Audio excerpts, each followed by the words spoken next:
सुप्रभातम। आप सभी का दिन मंगलमय हो। मैं मानवेंद्र कुमार कुशवाहा, आचार्य हिंदी, सरस्वती विद्या मंदिर, डॉक्टर हेडगेवार नगर, वरवत सेना बेतिया। आज हम हिंदी कक्षा के अंतर्गत कक्षा अष्टम के भैया बहनों के लिए पाठ 6 स्वामी विवेकानंद पाठ का प्रश्नोत्तर देखेंगे। आज हम सभी प्रश्नोत्तर में सबसे पहले देखेंगे। पहला प्रश्न है, बालक नरेंद्र के साथ क्या घटना घटी? उत्तर है, बालक नरेंद्र काशी विश्वनाथ मंदिर के परिसर में खेल रहा था। तभी उसने एक बंदर के बच्चे को चना दिखाकर अपने पास बुलाया और उसे पकड़ना चाहा, जिससे बंदर का बच्चा ची ची करके भाग गया। अब बंदर के बच्चे की आवाज़ सुनकर बंदरों का सरदार नरेंद्र को काटने के लिए दौड़ पड़ा। फिर बालक नरेंद्र उससे पीछा छुड़ाने के लिए भागने लगे।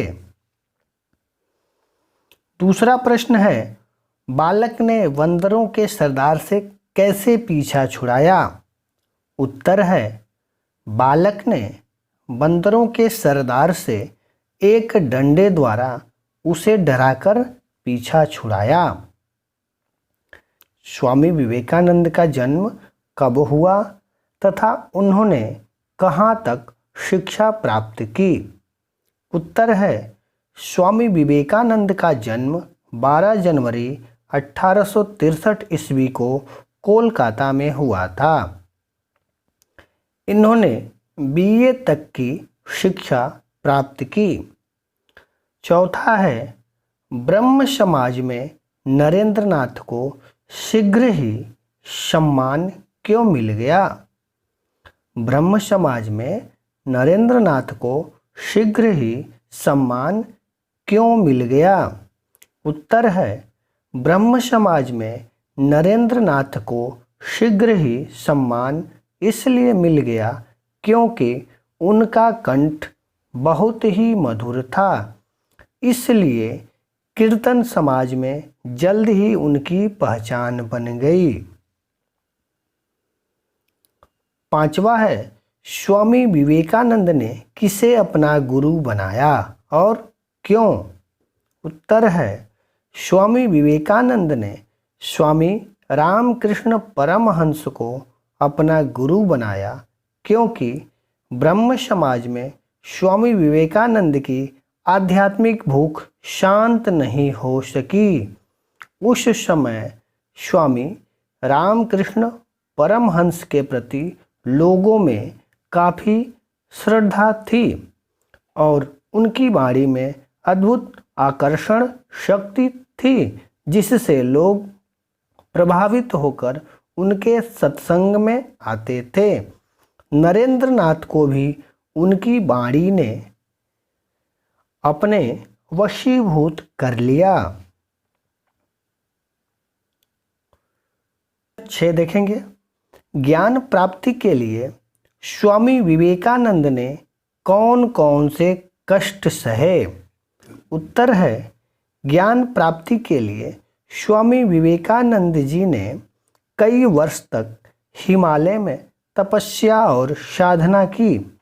उन्होंने अनेक प्रकार के कष्ट झेले। 3-3 दिन तक खाना नहीं मिलता था। कई बार उनको ऐसे स्थानों पर नंगे बदन सोना पड़ता था जहां भयंकर सर्दी होती थी। कई बार जंगली जानवरों से उनका सामना भी होता था। ये था प्रश्न 6 तक। अब आगे देखते हैं। प्रश्न 7 देखेंगे हम। स्वामी ने सर्वधर्म सम्मेलन में किस प्रकार अपनी धाक जमाई?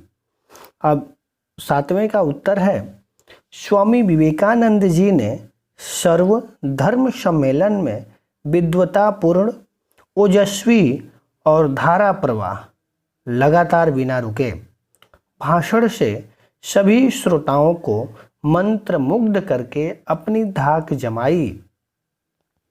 8वां प्रश्न देखेंगे, स्वामी जी ने पश्चिम वालों को कौन सी नई बात बताई? उत्तर है, स्वामी विवेकानंद जी ने पश्चिम वालों को कर्म का महत्व समझाया।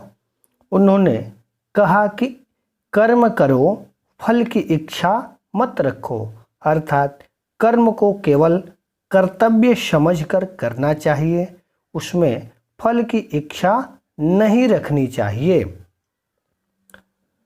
प्रश्न 9 है, स्वामी जी के भव्य व्यक्तित्व पर अपने शब्दों में प्रकाश डालिए। अब देखिए, उत्तर के रूप में सभी भैया बहन इस प्रश्न का उत्तर स्वयं लिखेंगे। इसके लिए आप 25 जून 2020 को YouTube पर अपलोडेड वीडियो को देखें, यानी वह उस वीडियो में मैंने आपको स्वामी जी के व्यक्तित्व पर अलग से एक वीडियो बनाया है, वहाँ से आप लोग उस वीडियो को देखकर उत्तर को स्वयं लिखेंगे। प्रश्न 10 है, भारतवासियों को स्वामी जी ने जो संदेश दिया उसे अपने शब्दों में लिखिए। उत्तर है, स्वामी विवेकानंद जी ने सभी भारतीयों को यह संदेश दिया है कि प्यारे भारतवासियों, पवित्र देश में रहने वालों, भारत की स्वाधीनता को केवल वीर पुरुष ही प्राप्त कर सकते हैं। सभी भारतवासियों अच्छी तरह से समझ जाओ कि सीता, सावित्री और दमयंती सभी क्षत्राणी रानियां थीं। सभी क्षत्राणी रानियां थीं। समय आने पर इन्होंने अपने सुखों का त्याग कर दिया। अतः ललकार कर वे अंत में कहते हैं कि वीर पुरुष बनो। भारत में रहने वाले सभी निवासी, चाहे वह कोई भी हो, आपस में भाई हैं। प्रश्न 11, स्वामी जी का स्वर्गवास कब और किन परिस्थितियों में हुआ? उत्तर है, स्वामी जी का स्वर्गवास 4 जुलाई 1902 को हुआ। 1902 को हुआ था। स्वामी जी प्रतिदिन की भांति इस दिन भी सवेरे 2 घंटे समाधि में रहे। दोपहर में शिष्यों को व्याकरण पढ़ाया। 2 घंटे तक वेदोपदेश दिए। शाम को माला जपते हुए उसी अवस्था में अपने शरीर को त्याग कर स्वर्ग सिधार गए। आशा है कि प्रश्नोत्तर का वीडियो आप सभी को अच्छा लगा होगा। आज की वीडियो में इतना ही। शेष भाषा अध्ययन अगली वीडियो में देखेंगे। धन्यवाद।